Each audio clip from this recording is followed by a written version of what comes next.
나온 지 뭐 한두 달 사이에 뭐 사용자가 1억이 넘었네. 뭐 일단 방송 틀면 다 이 얘기였어요, 한때. 네네.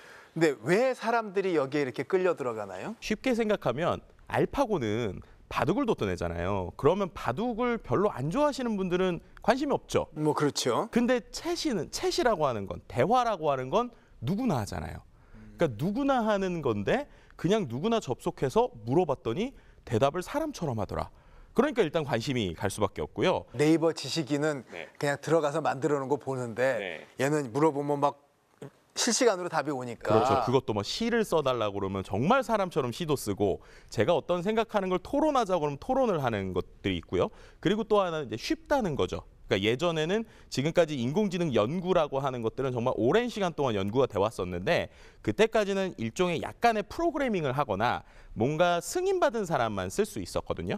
근데 이번에 나온 챗GPT는 누구나 그냥 ai.com 치기만 하면 접속해서 볼 수가 있으니까 이거 뉴스로만 보는 게 아니라 봤더니 진짜 되네? 라고 하는 사람들이 많아진 거고요. 그게 2달 사이에 전 세계에서 1억 명 넘는 사람이 가입을 해서 보고 있다. 뭐 이렇게 설명드릴 수 있을 것 같습니다. 1억 명이 안 되는 사람도 많으니까 이거 갖고 뭐 할 수 있는지 좀 볼까요? 보통 전문가들이 일반적인 그 대화형 인공지능과 챗GPT의 가장 큰 차이를 4가지 분야로 얘기를 합니다. 하나는 수학 문제를 풀 수 있다. 그리고 2번째는 작문입니다. 지금 보시는 것처럼. 그리고 3번째는 대화를 통한 추천, 검색이고요. 4번째가 좀 특수 분야인데 엔지니어들을 위해서 코드를 작성해 주기도 합니다. 그리고 코드를 수정해 주기도 하고요. 이 4가지가 가장 큰 기존의 인공지능과 차이점이라고 보통 얘기를 하고 있습니다. 대학 잘 가는 것만 골라서 잘하는. 근데 이제 거기서 재밌는 거는 말씀하신 것처럼, 그래서 다른 거는 시험들을 막 통과했어요. 실제로 뭐 우리가 아는 뭐 의학 시험, 의사 면허 시험도 어느 정도 이상을 통과하고, 법률도 이제 법률 점수를 통과하고 그러는데 유일하게 점수가 잘 안 나왔던 분야가 수학 분야입니다. 수학 분야. 네, 왜냐하면 이게 참 재밌는 건데, 우리가 컴퓨터라고 하면 당연히 계산을 잘할 거라고 생각하잖아요. 근데 이 챗GPT는 수학을 쉽게 말해서 글로 배운 애예요.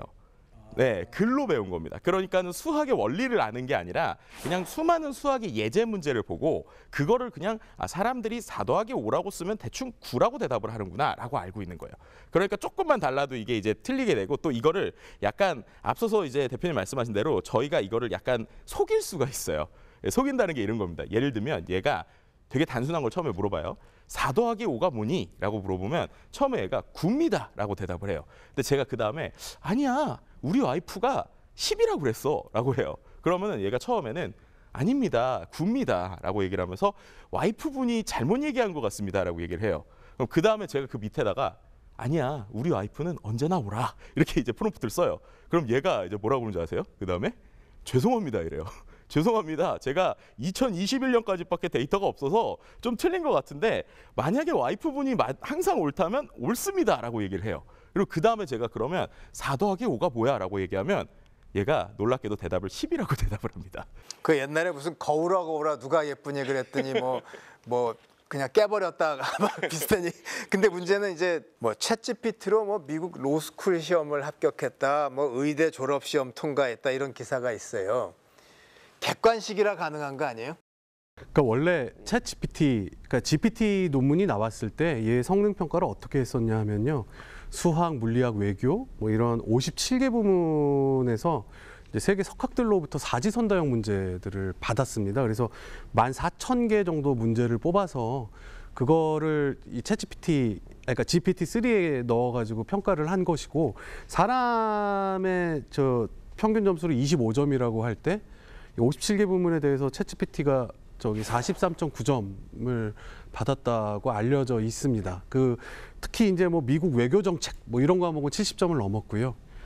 뭐 고등학교 철학, 마케팅 이런 과목도 또 굉장히 이제 우수한 정석을 받았죠.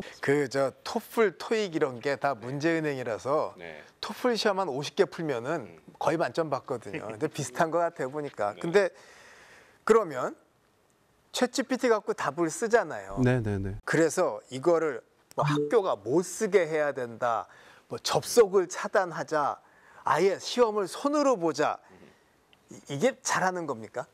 일단 저는 챗 GPT로 대체 가능한 숙제를 내주지 말아야 된다고 생각합니다. 저도 공감합니다. 그렇죠. 예, 그게 사실은 원천적인 거죠. 그러니까 챗 GPT로 결국에는 인공지능 시대의 새로운 창의력이라는 측면에서 이걸 활용을 하되 얘한테만 의존해서는 절대로 그 완성이 안 되는 그런 보고서 같은 것들을 교수님들이 출제하시는데 그러면 고민하셔야 된다. 답이 딱 나왔네요.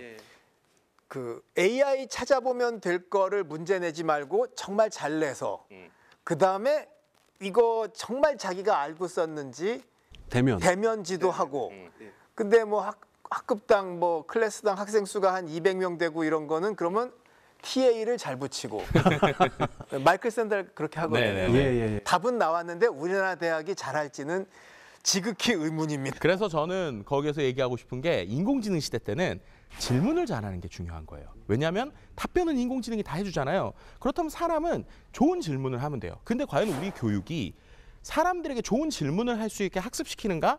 라는 거에서 우리가 교육의 의문을 가져야 된다고 생각하고요.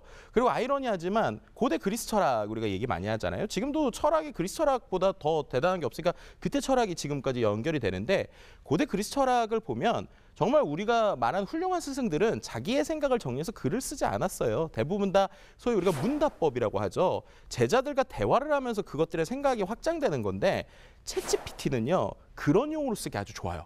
그래서 뭔가 특히 우리나라 사람들은 뭔가 누군가 질문을 하면 다른 사람의 시간을 쓴다라는 것 때문에 상당히 좀 조심스럽기도 하고 내가 괜히 이런 질문했다가는 이거 내 실력 드러나는 거 아니야 하고 되게 민망해하잖아요. 근데 원래 질문을 하는 게 가장 좋은 학습법인데 그래서 오히려 이 챗GPT 같은 녀석을 우리가 잘 질문하고 응답하면서 아이디어를 얻을 수 있는 도구다라고 생각하면 학습에 오히려 좋은 방향이 있을 수 있죠. 말씀 듣고 보니까 인공지능 시대에는 대충 찾아보면 다 나오는 거 떠들 사람은 그냥 공부하지 말고 그냥 저 보조금 받고 살고 질문을 제대로 하고 문답할 수 있는 사람만 공부하세요라는 섬뜩한 결론이 나와버리네요.